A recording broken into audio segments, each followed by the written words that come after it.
Okay, the purpose of this video is to show you how to take a raw audio file that you get from Terry that he records at the service, comes on a disc, how to take that and condense it down into an MP3 file that can then be easily transferred onto the church's server or using some other means of electronic transfer to make the file available to somebody who needs to get it and process it to generate the church's weekly podcast. Okay, one of the things that I've wanted to try to accomplish is to make it a lot easier to move that information. The file that that Terry gives us. Let's see if I can open this up for you. Here you go. Okay, I've got this week's CD right here, and just to give you an example, there's the track. Oh. Well, anyway, suffice to say that the file we get from Terry is generally huge. It's generally several hundred megabytes, and it would take forever to upload onto, the server or somewhere else to transfer it. So this is going to take just a second. We're going to go through this. Basically, you can use iTunes very easily to condense the file down. So I'm going to open iTunes. I'm going to show you the settings that your iTunes needs to have when you make this transfer. Move this over here so you can see this. Okay, I'm going to go Edit, go to Preferences. I'll move this down so you can see this here. You want to go to the Advanced tab, and you want to go to the Importing tab.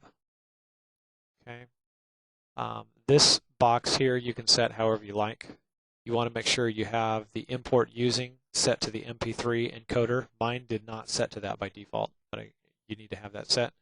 Then you're going to want to go on Settings. You want to go Select Custom if it's not already set that way.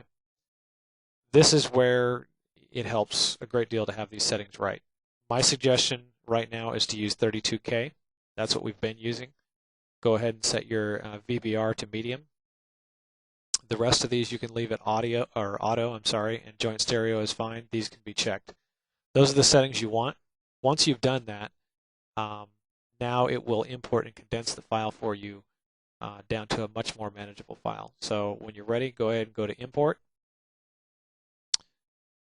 Select your CD or DVD drive, which in my case should be this one, I think. I apologize for the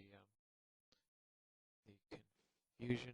Just make sure here that this is what I want. C, D, media, E. Yeah, that should be right. Okay, so I'm going to hit Open. Sorry, you probably couldn't see all that. You normally shouldn't see this. I've already imported this once today. So if you get that, go ahead and hit Replace. If not, you shouldn't even see it.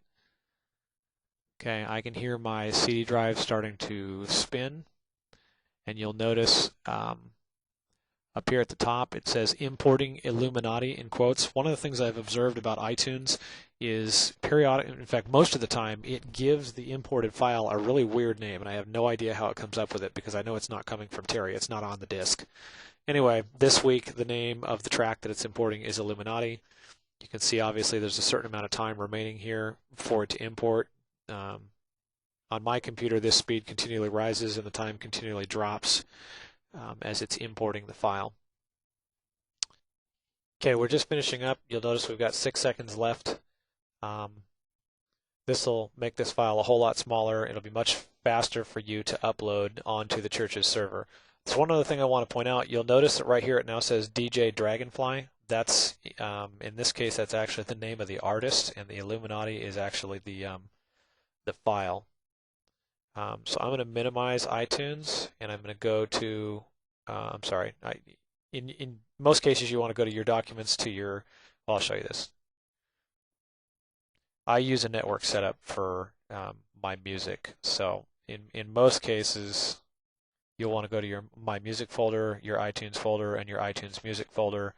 And usually what iTunes does is it puts a folder in here either called Unknown Artist or in this case it'll actually say DJ Dragonfly. Now my iTunes interacts over a network, so I've got to go to my computer, I've got to go to my iTunes drive, and you'll notice that right here I've got a folder called DJ Dragonfly. Okay, and you'll notice that now we've got something called Illuminati, and there's the track.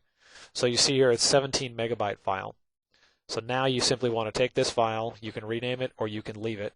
I actually suggest you rename it to the date and which service it was, and then you can take and upload this file to the church's server.